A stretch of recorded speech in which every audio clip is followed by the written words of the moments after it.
যতগুলো আয়াত কোরআনের মধ্যে আছে সবচাইতে দামি আয়াতের নাম আয়াতুল কুরসি, ঠিক কি না?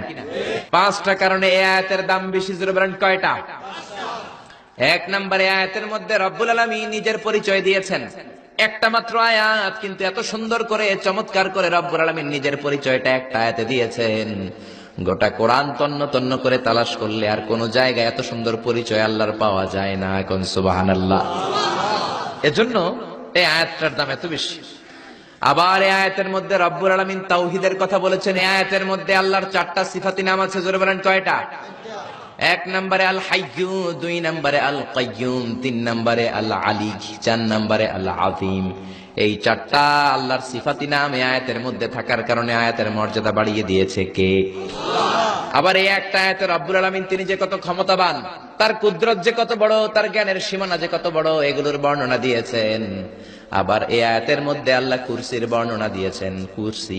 কুরসি হচ্ছে পৃথিবীতে, মহাবিশ্বে আল্লাহ যে 4টা জিনিস সর্বপ্রথম তৈরি করেছে, আরশ, কুরসি, লৌহ, কলম, এই 4টা জিনিসকে মহাবিশ্বে আল্লাহ সর্বপ্রথম তৈরি করেছেন। এই কুরসির কথাও এই আয়াতের মধ্যে আছে না নাই? এই কুরসি শব্দটা থেকেই আয়াতের নামকরণ করা হয়েছে আয়াতুল কুরসি।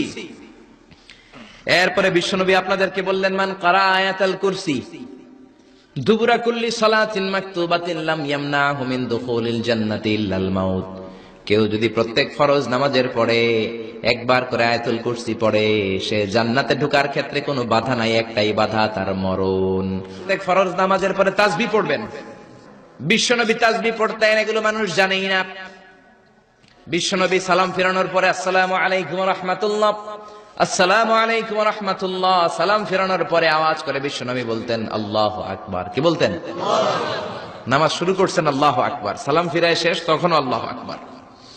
তারপরে 3 বার পড়তেন আস্তাগফিরুল্লাহ, আস্তাগফিরুল্লাহ, আস্তাগফিরুল্লাহ। তারপরে পড়তেন আস্তাগফিরুল্লাহ আল্লাযী লা ইলাহা ইল্লা হুয়াল হাইয়ুল কাইয়্যুম ওয়া আতুবু ইলাইহি। তারপরে 33 বার সুবহানাল্লাহ, 33 বার আলহামদুলিল্লাহ, 34 বার আল্লাহু আকবার। আসরা নাই?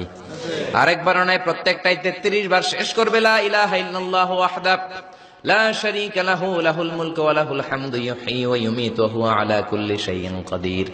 এটা পড়ার পরে বিশ্বনবী আয়াতুল কুরসি পড়তেন।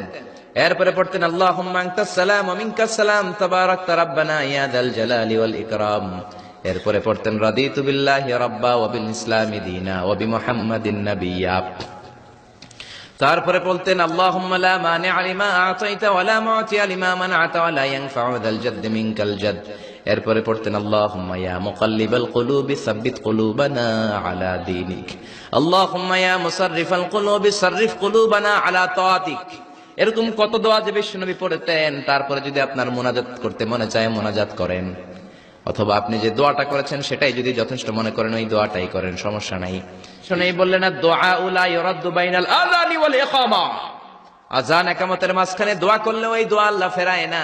উপযুক্ত সময়গুলোতে আল্লাহর কাছে যদি আপনি দোয়ার মতো দোয়া করে দেন, আপনার দোয়া কবুল করে নেবে কে? এজন্য বিশ্বনবী বললেন, খবরদার, ইদা আওয়াইতা ইলা ফিরাশিকা ফাকরা আয়াতুল কুরসি।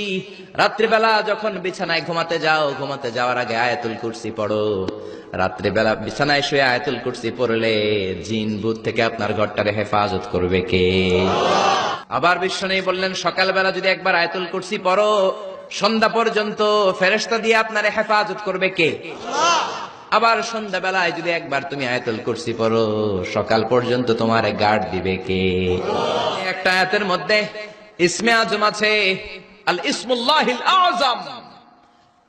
আল্লাহর 99টা নামের মধ্যে থেকে একটা ইসমে আজম, কিন্তু কোনটা কেউ জানে না একজন ছাড়া, তিনি কে?